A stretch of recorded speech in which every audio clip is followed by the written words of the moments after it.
110 feet above the Atlantic, on a rock called Island Moor, a wooden box bolted into a crevice in the cliff was torn out and emptied. Higher still, at 200 feet, turf was ripped off the clifftop edge. The men who could have explained it were gone. All three of them. And the weather that day was ordinary. On the morning of December 26, 1900, a man named Joseph Moore climbed the steps of that lighthouse and found the door closed but unlocked. Inside, the beds were unmade. The clock on the wall had stopped. A chair lay overturned on the kitchen floor. The island was the largest of the Flannan Isles, 20 miles west of the Outer Hebrides in Scotland. It is barely an island at all. It is a slab of rock with cliffs on every side, no harbor, no beach, no trees.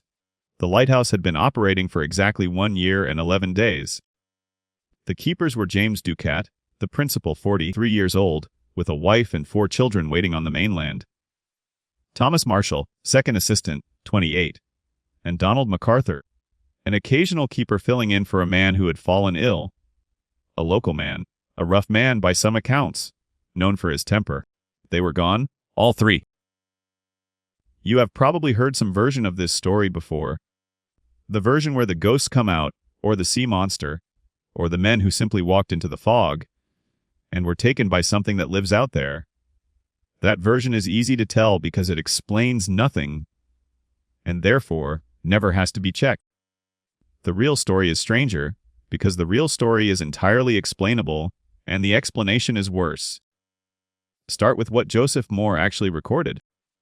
He had arrived aboard the relief vessel Hesperus, which had been delayed by weather for days. As the ship approached, no flag flew from the lighthouse. No provision boxes waited on the landing stage. Nobody came down to meet them. Captain James Harvey sounded the whistle. He fired a rocket. Nothing moved on the rock. Moore went up alone. He found the entrance gate shut, the kitchen door closed, the lamp cleaned and refilled, ready to be lit, the ashes cold in the grate. The last meal, some accounts say, still on the table, though Moore's own report does not mention food. What he did notice was clothing. 2 sets of oilskins were missing. The third set, belonging to Donald MacArthur, was still hanging on its hook. That single detail is the whole case. In 1900, oilskins were not a fashion choice. They were the difference between working the exposed landings in an Atlantic gale and being soaked to the skin in minutes. No keeper on Island Moor went outside in bad weather without them. It was not a rule anyone had to write down. It was survival. So 2 men dressed for the weather, 1 did not. Now think about what that means.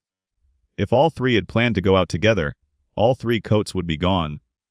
If none of them had gone out, all 3 would be hanging.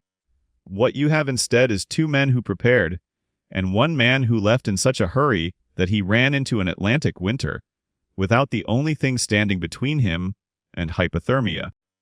He was chasing them, or he was going to warn them. Either way, he saw something from that lighthouse that made a lifelong seaman abandon the most basic rule of his trade. Your brain wants to fill that gap with something supernatural. Hold on to that instinct. We will come back to it. The Northern Lighthouse Board sent Superintendent Robert Muirhead to investigate. He arrived on December 29th. He knew all 3 men personally. He had appointed them. Muirhead climbed to the west landing, the one that faced the open ocean, and what he found there rewrote everything. At the west landing, iron railings were bent out of shape. A block of stone weighing more than a ton had been shifted from its position. An iron rope, fixed to the rock, had been pulled from its concrete mounting and twisted around a crane.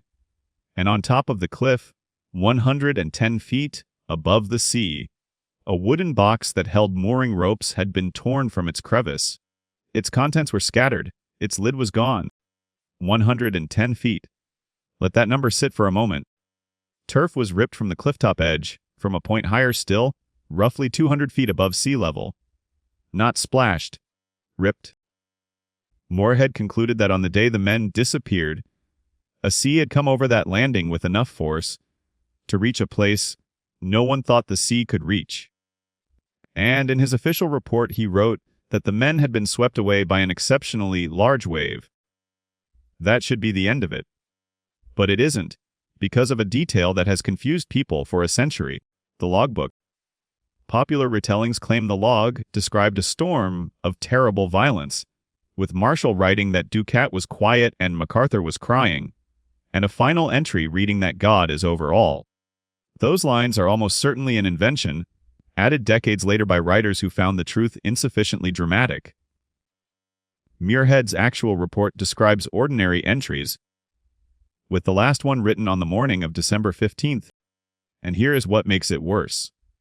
Passing ships in that region recorded no severe storm at Eilean Mor on the 15th. The weather that day was not exceptional. So how does an unexceptional day kill 3 experienced men? Because Eilean Mor does not need a storm. It needs geometry. The west landing sits at the base of a narrow, steep gully that funnels toward the cliff.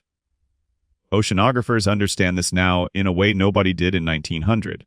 When a long ocean swell, generated by a storm hundreds of miles away, meets a sudden shallow shelf in a narrowing channel, its energy has nowhere to spread sideways. It compresses. It climbs. A swell that is barely noticeable in open water can rear up into a wall of water at the exact spot where the rock forces it upward. Sailors have a name for the result: a rogue wave. Modern measurement has confirmed they are real, that they can be more than twice the height of the surrounding sea, and that they arrive without any warning from the weather around them. Now assemble it. 2 keepers walk down to the west landing to secure equipment that a distant swell has begun to disturb. They wear their oilskins. The third stays behind, because regulations required 1 man in the lighthouse at all times. Something changes. Perhaps he sees water climbing where water has never climbed. Perhaps he hears it. He grabs nothing. He runs out into the December air in his shirt sleeves, down the path, shouting into the wind at 2 men who cannot hear him over the noise of the sea. And then the gully does what the gully does. 3 men. A few seconds. No bodies, because the Atlantic at that point drops away into deep water, and there is no shore for anything to wash up on. Here is where it turns back on you. For over 100 years, the dominant explanation for Eilean Mor was not water. It was murder, madness, ghosts, sea serpents, foreign abduction, and in one popular version, a giant seabird. The actual answer, sitting in an official report from 1900, was available the entire time. Why did people reach past it? Because your mind is built to prefer an agent over an accident. Psychologists call this hyperactive agency detection. Your ancestors who assumed the rustle in the grass was a predator survived more often than the ones who assumed it was the wind, even though it was usually the wind. The cost of being wrong about a predator was death. The cost of being wrong about the wind was a wasted moment. So evolution tuned you to see intention everywhere, and that tuning did not switch off when you stopped living in tall grass. A wave is not an agent. It has no motive, no plan, no grudge. It cannot be reasoned with or blamed or avenged. And for a human brain, that is intolerable in a way that a monster is not. A monster you can at least understand. You do this constantly. You do it when a stranger cuts you off in traffic, and you assume malice instead of distraction. You do it when a message goes unanswered, and you build a story about what the silence means.